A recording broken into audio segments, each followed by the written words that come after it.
Ma räägiksin hoopis täiesti kummalisel teemal, mida siin ei ole veel praegu puudutatud, kus me sõidame. Ja me sõidame, kõik vist teavad, mööda Soome lahte ja nüüd ma küsin üsna retooriliselt, mis asi on Soome laht. Et me lähme väga kaugele ajas tagasi ja me jõuame sinna välja, et Soome laht ei ole mitte midagi muud kui Neeva jõe suue ehk säng. Ja nüüd, kui te mõtlete selle peale, kuidas näeb välja Soome laht, siis ühel pool, see on siis põhjas, asub täielikult graniitrannik ja lõuna pool, see on siis Eesti rannik, asub millegipärast hoopis mingisugune teine kivi, mille nimi on kaltsiumkivi ehk siis baas, meie kurikuulus paerannik, siis kuidas saab äkki sellise lahvanduse vahel tekkida äkki selline kummaline kivimite vahetus. Ma ei räägi seda niisama, ma olen lihtsalt juhuslikult kunagi enne seda, kui ma arhitektis hakkasin, vabandust, ma ei tutvustanud ennast, ma olen arhitekt Vaiksoo, et enne seda ma õppisin lihtsalt ülikoolis geoloogiat ja see asi hakkas mind huvitama, et ühel pool on paerannik ja teisel pool puhas graniit. Nüüd järelikult siia vahel peab midagi jääma. Me juba tegime endale selgeks, et tegu on ürgneeva mingi jõega, mis on hakanud uuristama aasta miljonite vältel, on hakanud uuristama seda samast lahte, mida me praegu, ühesõnaga me sõidame mööda jõge üles. Oli veel teine jõgi, see oli Ürgneeva, mis on tekitanud siis praeguse Liivilahe ja sinna sisse kaks väikest saarekest. Ühe nimi on Saaremaa ja Hiiumaa, eks ju. Meie antud juhul oleme praegu siis Ürgneeva kallastel ja kuidas asi sai üldse tekkida. Et eksisteerivad sellised aluskorrad. Need on kivimid, mille nimi on graniit, mida isegi Eestimaal on, mõned inimesed on näinud, need on suurte rändrahnude või mõningate põllukivide näol. Need ei ole Eestile omased kivid, need on kõik välja raiutud, mille me alles jõuame, natukene hilisema aja pärast. Need on hoopis tulnud siia Soomest. Miks meie oleme paerannikul ja nemad on graniitrannikul? Ja nüüd üks väikene tähelepanek. Eestimaal ei ole mitte ühtegi saart, kus oleks graniiti. Meie kõigi lähim graniidi, kus me jõuaksime graniidini välja, saate aru, selle sama aluskorrani, mida me nagu kuulsime, me teeme graniitsokleid, asju, see on tegelikult seal samasel Juminda poolsaarel, on ta 20 meetri sügavusel. Järelikult meil graniit ei ole. Ja nüüd kujutage ette, unfortunately, või kuidas öeldakse, kahjuks ei ole meil mitte ühte graniitsaart ja meie põhjapoolsemast saarest Vainlost ainult, ma ei tea, 10-15 kilomeetrit edasi asub täieliku graniitkalju, mis kuulub raisk Venemaale. See on ikka sigadus ja osa nende saartest nimetatakse muide tütarsaarteks. Nii Dievitšeja, aga need on ka vene keeles, on nad tegelikult Titarsaari. Nii et see on ikka täielik jama. Meil ei ole mitte ühtegi graniitkaljut. Ja küll, läheme edasi. Nüüd see samane lahvandus, mis tekkis kahe erineva geoloogilise tektooniliselt tekkinud süsteemi vahele. Püüdke aru saada, et graniit, see on tekkinud tohutu suure kuumusega. See on tekkinud mingi vulkaanilise protsessiga, mis on siis algkivim. Aga meie baas, meie kuulus baas, meie samane, kuidas ütleme, suurim loodusvara, mis meil üldse on olemas, see on rahvuskivi isegi peale selle, jah. See on ju, ärge unustama, et see on settekivi. Kui te vaatate seda paekivi, siis selle sees on, et te näete pidevalt mingisugust väiksed sitikaid ja natuke taimeoksi ja väga kummalisi asju, eks ju. Asi on selles, et eksisteerib selline asi nagu laamide liikumine ja tol hetkel, me räägime aastast praegu 470 kuni 480 miljonit aastat tagasi, hulpis meie vaene Eestimaa, hulpis mööda ekvaatorit ringi. Ta oli umbes ekvaatori juures ja tänu sellele te näetegi neid sama sidikaid ja koralle, mida ei saa iialgi olla sellisel laiuskraadil, nagu me praegu oleme 59,3, ma arvan, me oleme vist praegu umbes. Helsingi on 59,8, eks ole. Nii et me oleme kuskil selle vahel ja need samased sitikad on siia settinud, järelikult meie räägime oma Eestimaal ainult settekivimitest, mitte sellest samasest algkivimist, mis on graniit. Ja nüüd väga hea küsimus, kus meil äkki siis need graniitrahnud ja asjad. Ja nüüd me liigume ajas edasi, see on küll uskumatu aja auk, võiks ütelda. Auk on selline, et me rääkisime praegu aastast, kui tekkis see samane kõigepealt graniitkivi, mis on umbes, ma ütlen teile, umbes 4 miljardit aastat vana. Siis me räägime meie paekivist, mis on umbes 1 miljard. Ma ütlen teile täpsemalt, see on 480 miljonit aastat vana.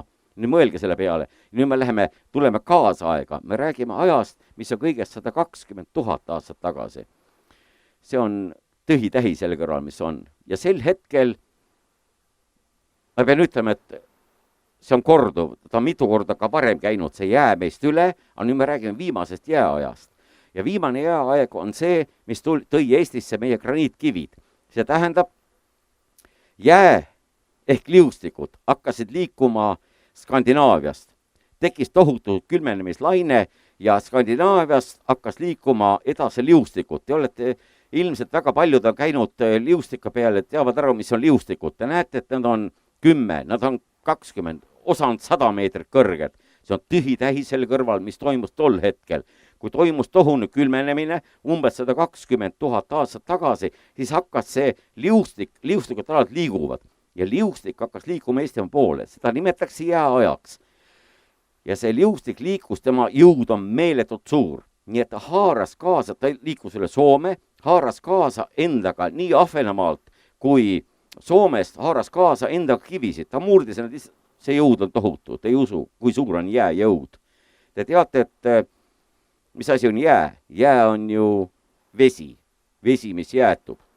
Ärge unustagem, et vesi on kõige kummalisem Jumala poolt välja mõeldud aine maailmas, mis ei allu mitte ühelegi, ma ei tea, kui palju teie seas on füüsikuid või keemikuid, kes on seda vähemalt koolis õppinud, et vesi on ainukene element on vale öelda, sest element on aatomlik, aga aine maailmas, mis ei allu mitte ühelegi füüsikaseadusele. See tähendab, kõik füüsikaseadusega peaksid kõik ained jahenemisel ju kokku tõmbama. Seda tähendab kõik elemendid, kõik ained maailmas, välja arvatud vesi.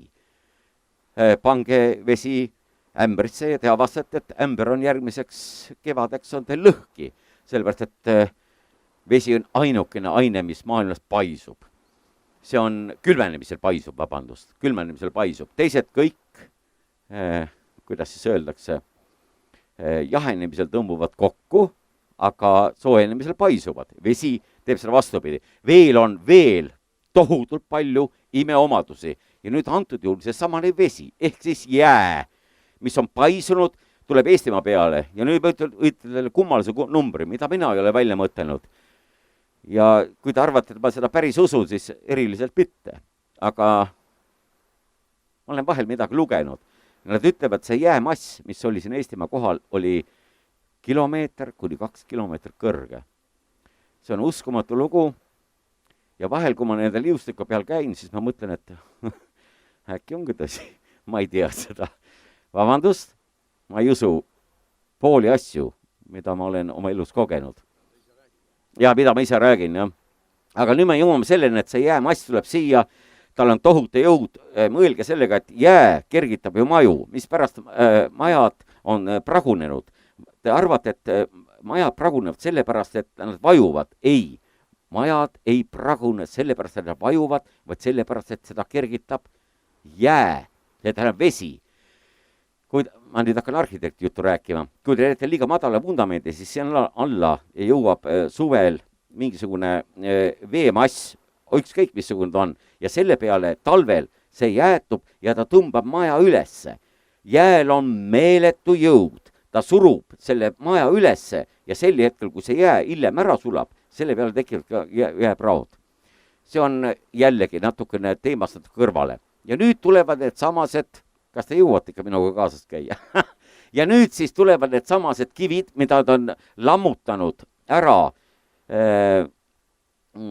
Soomest, Ahvenamaalt, ka osa Rootsist ja need nüüd tõmmatakse siia, siis Eestimaale. Vähe sellest, need ei tõmmata Eestimaale, vaid need tõmmatakse jube kaugele. Kõige kaugem punt antud juhul, sel hetkel me räägime Vürmi jääajast, mis oli 120 000 aastat tagasi, hakkas siis arenema ja lõppes umbes 10 500 umbes enne Kristust, millega need samased jäätükid, mis jäid sinna samase jäätükke sisse, tõmmati jube kaugele, peaaegu Valgevene piirile, nad igal juhul jõudsid Valgevene taha. Ja sel hetkel hakkas jää sulama, mis te mõtlete, et need tükid jäid paigale? Ei, mõelge selle peale, et see jäämass oli umbes kilomeeter, väidetavalt 2 kilomeetrit kõrgel. Need jäätükid olid sees ja nad jõudsid uuesti tagasi, käisid seal ära, tegid oma kohutav rännaku ära, mis pärast need nimetaks rändrahnudeks. Nad tulid siia uuesti Eestimaale tagasi ja nüüd on kõige kummalisem küsimus, mis kuradi pärast nad siia Eestimaale maha pidid jäima. Ja ma ütlen teile, seal on pool vastust olemas. Ma isegi sellest teooriasse natukene usun, aga nüüd mõelge ainult selle peale.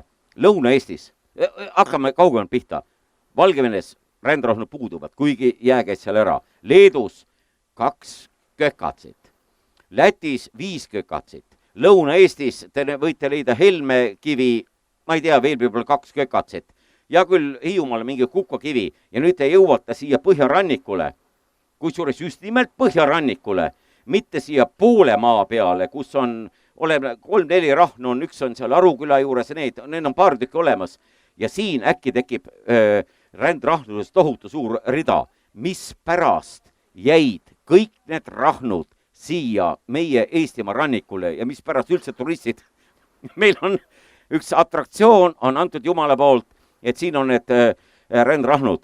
Tõenäoliselt eksisteeris mingisugune tohutu kiire soojenemine, millest me mitte midagi ei tea, aga mingil hetkel kõik arvavad, et rändrahnud, ma mäletan lapsepõlves, kui mulle öeldi, et siin on see suur kivi, ma mäletan Haapsalumaa seda Ungru kivi, öeldi, et no see on alles see, mis on maa, all on, seal on, ta läheb ikka maakera punktini sinna, mis ta nimi on see, keskpunkt nimetaks, jah, sinna läheb välja.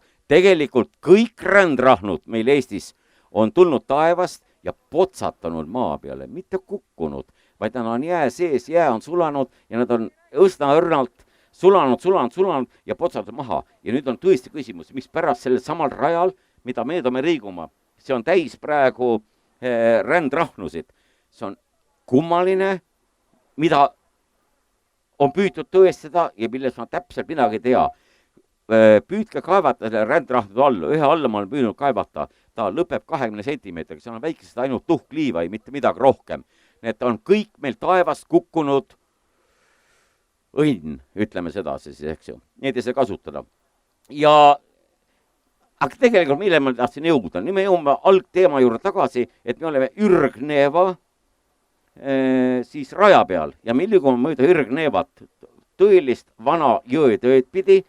Ja nüüd, mida siin, kui me oleks natuke isegi rannikul lähemale, praegu ma seda ei näe, aga meil, ma arvan, et meil loots ütleb, kuidas kogu aeg muutub meie, kuidas öeldakse, meie kiilu all olev veekõrgus. Korra oleme me 100 meetrit, korra oleme 60 meetrit, korra oleme 10 meetrit, korra oleme, no me ei ole nii lähedal rannikul, aga võiks olla vähem. Me kogu aeg liigume nagu mööda, lainetades mööda väga sellist vagulist. Kui me praegu mõtleksime Eestimaa kaarti, siis me vaadake, kuidas näeb Eestimaa kaart välja. Meil on 1500 saart. Millest need saared on tekkinud? Lätimaal on ainult jõesaared, eks ju.